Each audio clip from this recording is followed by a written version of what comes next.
since the finale of Season 4, there's been a lot of talk about the elements of harmony and the newly introduced rainbow power. Many classify both as a deus ex machina, a catch-all, fix-all solution to sticky situations for the writers. I talked to myself about them partially in my review of the season finale video for Season 4, Twilight's Kingdom. This analysis will be a more in-depth look on the topics themselves, including information from other episodes and partially headcanon of mine which explains things in a much deeper sense.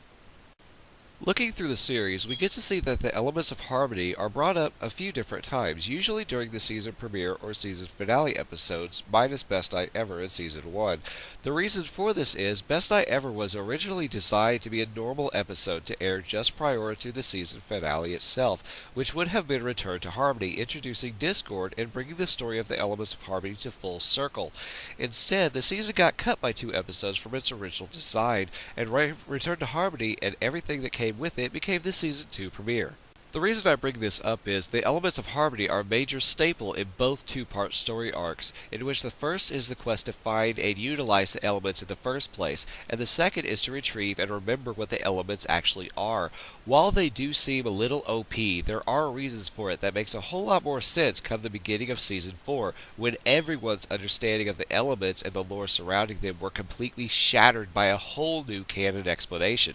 In the premiere of Season 4, Princess Twilight Sparkle, we are introduced to the Tree of Harmony, which is for all intents and purposes a lore representation of Yggdrasil, the tree of life in many of the myths and cultures stretching all of humanity's history. This tree is hidden away within the realm of the Everfree Forest, beneath the ruins of the castle of the 2 Pony Sisters. It's shown that the elements of harmony were taken from the Tree of Harmony by the Celestial Sisters, Princess Celestia and Princess Luna, in order to defeat Discord when he had come to power all those years ago. This action leaves the Tree of Harmony drained, and in time wears it down to the point where it can no longer defend itself against opposing forces.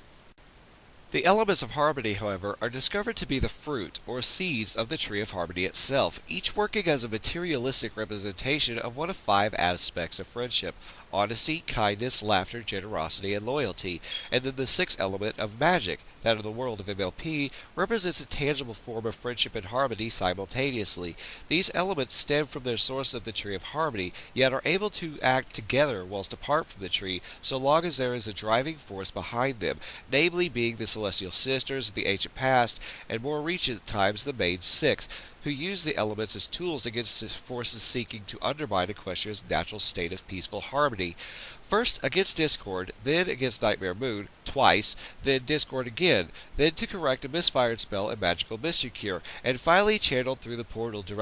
during the events of Equestria Girls, until they are finally returned to their resting places among the branches of the Tree of Harmony in the Season 4 premiere.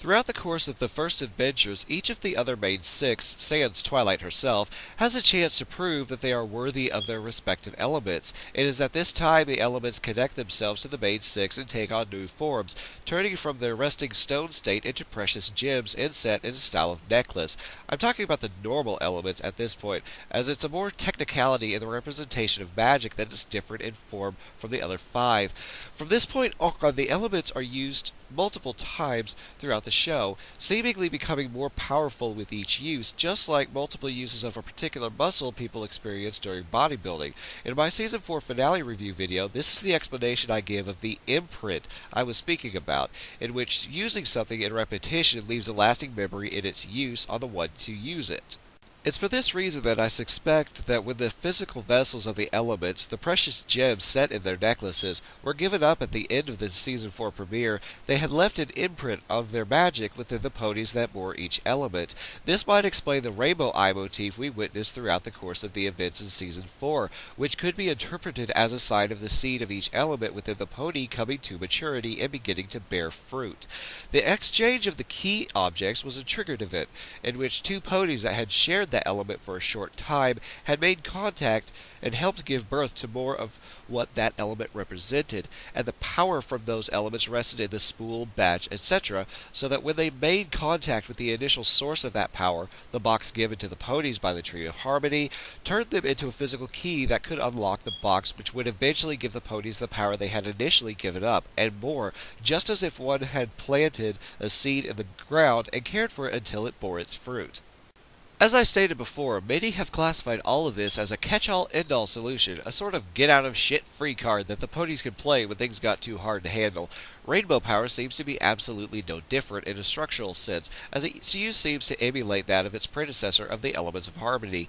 However, the difference is that this rainbow power appears to have been granted by the unlocking of the box as a level of ascension, much like the transformations into Equestria Girls, or any magical girl anime, or even the rise to Super Saiyan presented in the series of Dragon Ball Z and onward. Now, at this point in time, it's questionable as to whether or not the ponies could use these new powers individually, or if once more the six must all be present to use their power altogether like the elements of harmony were. It's up to personal speculation until we get an answer from the writing staff of Studio B, which we will hopefully be getting during the course of Season 5.